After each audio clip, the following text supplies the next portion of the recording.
예, 오늘의 모닝 브리핑 시작하겠습니다. 파월이 양적 긴축을 종료할 수 있다 이런 발언을 하면서 일단 오늘까지 긍정적으로 효과가 이어지고 있고요. 베센트가 한국과 무역 협상이 마무리 단계다 이런 언급도 나왔습니다. 우리 증시에서는 어제 코스닥이 4월 10일 이후에 상승 종목수가 최대치를 기록했거든요. 그러니까 이후에 주가 흐름 좀 주목을 해봐야 될 것 같고, 우리 증시에서 좀 특이한 점은 삼성전자, SK하이닉스 외국인들이 하나는 매수하고 하나는 매도하고 이렇게 엇갈리고 있거든요. 그래서 이런 흐름이 좀 달라지는지 이 부분도 주목을 해봐야겠습니다. 우선 이제 미증시는 다우는 약간 빠지고 나스닥과 S&P 500은 올라가는데요. 특히 러셀 2000 지수가 0.97%, 그러니까 이번 주에만 약 3.5% 정도 올라가고 있거든요.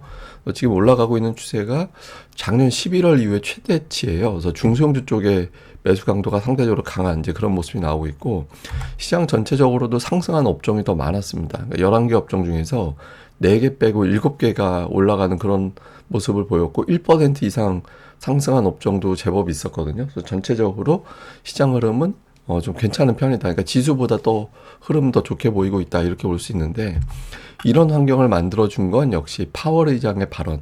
그러니까 대차대조표 축소 이 발언이 나왔잖아요. 그러니까 어쨌든 연준에서 그 양적 긴축을 하고 있는데 이거를 중단할 거다. 그러니까 이렇게 이제 발언을 하면서 시중의 유동성이 계속해서 좀 돌겠구나. 그러니까 이런 기대감을 만들어냈고, 또 고용 부진 계속 언급하고 있거든요. 그래서 연내 금리 2번 내리겠다. 지금 현재 10월 금리 인하 확률은 98%, 12월에 추가 인하할 확률이 95%까지 나오고 있거든요. 그래서 금리 인하 될 거니까 어지간한 악재는 퉁칠 수 있어. 이렇게 투자자들이 믿고 있는 것 같습니다. 그리고 기업들의 실적도 예상치를 넘게 나오고 있거든요. 오늘 뭐 뱅크 오브 아메리카나 그러니까 모건 스탠리 이런 기업들의 실적이 예상치를 넘기면서 주가도 한 4% 정도 상승하는 그런 모습을 보였거든요. 그래서 기업들의 실적이 기반이 되고 있기 때문에 주가가 만약에 하락한다라면 그때마다 매수 기회다. 이렇게 또 투자자들이 보고 있는 것 같습니다. 그리고 오늘 베센트 장관이 또 여러 가지 인터뷰를 하면서 발언이 나왔는데, 우리가 주목해 볼 만한 건 이제 우리와 무역 협상 마무리 단계다. 세부 내용 조율 중인데 아마도 에이펙 회담 정도 됐을 때 양국 정상끼리 만나는 자리에서 뭐 결과가 나오지 않을까 뭐 이런 취지로 이야기를 했고요. 그리고 중국에 대한 압박을 약하게 할 이유가 뭐 예를 들어 주식시장이 하락한다라고 해서 중국에 대한 압박을 약하게 하지는 않을 거다 뭐 이런 메시지를 내놓기도 했습니다. 좀 강한 메시지 같잖아요. 그런데 한편으로는 양 국가 간 정상 간의 어떤 신뢰라든가 이런 것들이 있어서 악화되지는 않을 거야. 또 이런 메시지를 내놓기도 했습니다. 그래서 뭐 미중 무역 갈등에 대해서는 비교적 좀 완화시켜주는 그런 발언이 나온 걸로 보여지고, 셧다운은 아직까지 별다른 결과가 나오지 않고 있죠. 백악관 예산관리국장이 해고되는 공무원 결과적으로 10,000명 넘어갈 거다. 이렇게 이제 경고를 했거든요. 근데 다만 이제 법원은 제동을 걸었습니다. 노조들이 이 셧다운 기간에 해고하는 건 불법이야. 그래서 이거 막아줘. 이렇게 법원에 이제 넘겼는데, 법원은 일단 그 의견이 맞는 것 같아. 일단 해고하지 마. 그러니까 이렇게 이제 제동을 걸어서 일단 이제 해고가 실제로 단행이 될지는 잘 알 수는 없을 것 같습니다. 근데 어쨌든 셧다운이 아직까지 해결되지 않고 있다라는 점은 불안한 요인 이렇게 보면 될 것 같고, 그러니까 베이지북은 연준이 경제에 대한 상황을 표기하는 책자죠. 책자라고 표현하면 좀 그런 건데, 하여튼 그런 건데, 미국 경제 전반적으로 큰 변화는 없다. 근데 일부 지역의 고용 문제가 조금씩 나빠지고 있고, 뭐 해고가 늘어나는 지역이 나타나고 있고, 또 관세 때문에 비용이 올라가는 것들이 관찰되고 있다. 이런 내용들은 표기가 됐습니다. 근데 경제 전반적으로는 큰 변화는 없다. 이런 이제 내용이 나왔고, 다음에 이제 잠시 자세히 소개해 드리겠습니다만, 이제 로이터에서 중국이 우리나라 조선업종 제재했잖아요. 근데 이게 확대되지는 않을 것 같다. 이런 내용을 올렸거든요. 이건 뭐 잠시 자세히 또 설명을 드리겠습니다.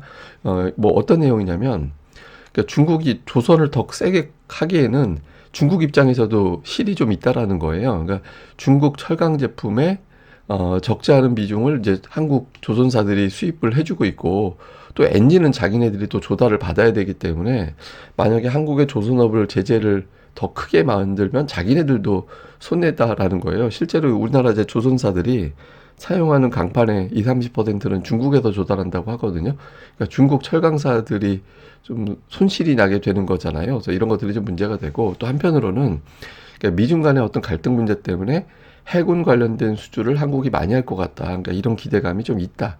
이런 점을 지적하기도 했습니다. 그래서 일단 분석가들은 저게 좀 확대되지는 않을 것 같은데라고 일단 아직은 보고 있다라는 거예요. 근데 이제 향후에 어떻게 전개될지는 양측의 어떤 대응에 따라서 좀 달라지긴 하겠죠. 그래서 현재로서는 확대 가능성은 그렇게 높게 보고 있지는 않다라는 내용들이 나오곤 있습니다. 자, 주요 종목으로는 엔비디아, 마이크로소프트, 아마존의 주가는 이제 빠졌는데, 반면에 이제 번지 글로벌, 이거 식용유 관련된 업체로 이제 급등을 하는 그런 모습을 보였고, AMD 주가가 되게 많이 올랐어요. 예, AMD는 최근에 연이은 계약, 이게 성과를 내고 있는 것이 확인되는 거다, 이런 평가가 나오면서 급등을 했고, 태양광 많이 올라가는 그런 모습이 나왔고, 실적 나온 이제 뱅크 오브 아메리카 이런 종들로 올랐습니다. 근데 AMD가 계속 부각되니까 이제 엔비디아는 초반에 제법 올라갔다가 이제 중반 넘어가면서 좀 밀리는 이제 그런 모습이 나왔죠. 그리고 시장이 계속 올라갈 수 있는 건, 그러니까 버블 논란은 분명히 있거든요. 이제 가장 큰 버블 논란은, 버블 리스크로 생각하는 건 뭐냐?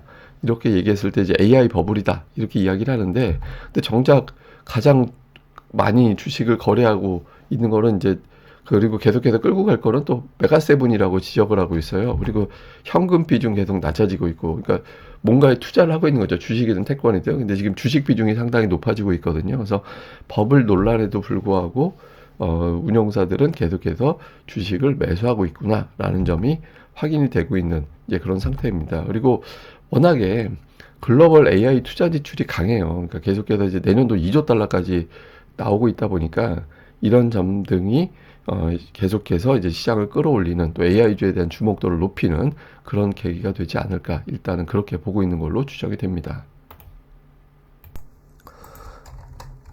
예, 그리고 이제 우리 시장으로 넘어와서 보면 코스피가 상당히 강하게 올라가는 그런 모습이 나오고 있죠. 주봉으로 보면 쭉쭉 올라가는데 특징적인 게 뭐냐면, 쉬었다가 한 주씩 갑자기 팍팍 올라가는 그런 현상이 9월 이후에 나타나고 있어요. 그래서 시장이 쉬었다가 강하게 에너지 모아서 올라가고, 이런 어떤 전형적인 강세장 패턴이 좀 나오고 있죠. 그러니까 이걸 주도하고 있는 건 역시 외국인인데, 외국인 투자자들이 1조 원, 그러니까 하루 정도 이제 매도하긴 했지만 그 이후에는 다시 또 매수로 돌아서고 있거든요. 근데 지금 보시다시피 9월 이후에 잘 살펴보면 이틀 연속 매도가 나오지 않고 있습니다. 그러니까 하루 시장이 쉬면 그 다음날 곧바로 매수 들어오는 그런 투자자들이 있다라는 거죠. 그러니까 제가 이제 며칠 전에 그러니까 외국계 자금도, 외국인 자금도 성향이 다르다. 예를 들어서 우리가 일반적으로는 유럽계 자금은 단기성 자금 비중이 조금 더 높다, 이렇게 보고, 미국계 자금은 중장기 자금 비율이 조금 더 높다, 이렇게 보여져서 가끔 어떤 이슈가 있을 때마다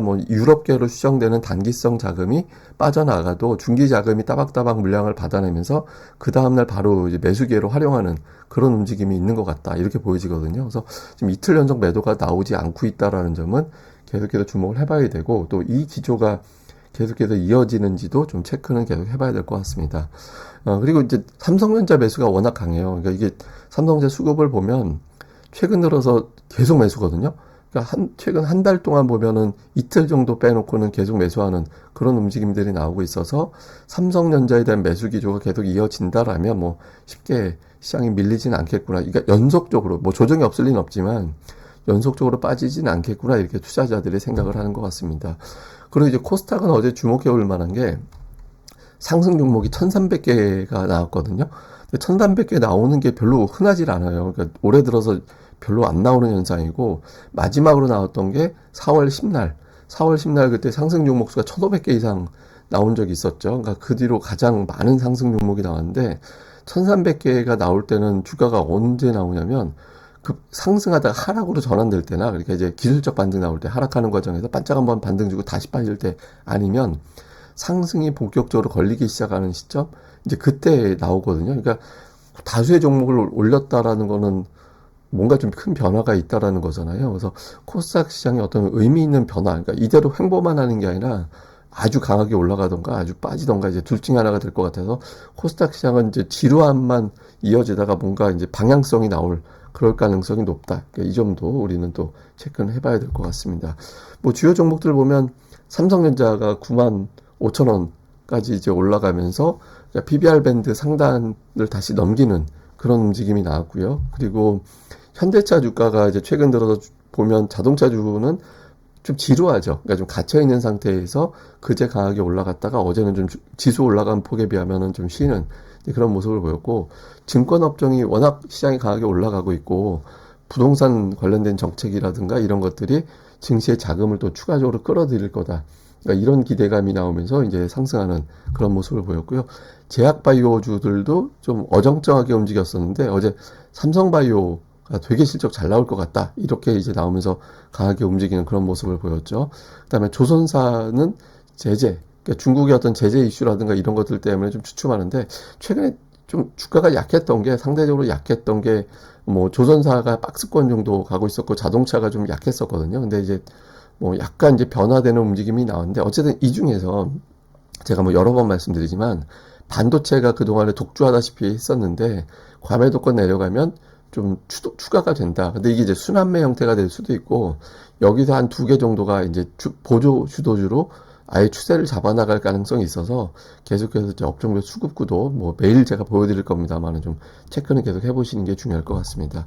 자, 오늘의 상황 요약을 해보면 일단 정책 효과가 계속 부각되고 있습니다. 그러니까 파월의 어떤 발언, 그다음에 이제 한국과 무역 협상 조만간 타결될 것 같다라는 취지의 베센트 발언이 또 있었고, 여기에 이제 부동산 정책 이런 것들이 이제 계속해서 어필이 될 거냐. 그러니까 이 점, 그러니까 또 단기적으로 이런 재료 나올 때 일단 정리해야 돼. 왜냐하면 셧다운도 안 끝났고 이런 것들에 대한 부담이 또 있을 거니까 이게 이제 계속 밀어 올릴 정도의 흐름이 나올 거냐. 그리고 무엇보다 그 과정에서 반도체 독주에서 상승 업종이 좀 확대되는 그런 움직임이 나오고 있는데 이게 저는 조금 뭐 지수는 뭐 계속 쭉쭉 올라간다라는 보장은 없는데 기존의 어떤 독주에서 조금 종목들은 다양해질 것 같거든요. 그러니까 이런 것들을 계속 볼 필요가 있고 특히 전일 같은 경우는 뭐 제약주, 금융, 건설, 로봇 이런 것들이 움직였잖아요. 그래서 그제는 또 2차 전지가 주초에는 또 강하게 움직였었고, 그러니까 이런 구도 계속 어떻게 돌아가는지 봐야 될 것 같습니다. 그리고 이런 과정에서 외국인들이 삼성전자, SK하이닉스는 좀 엇갈리게 매매하고 있는데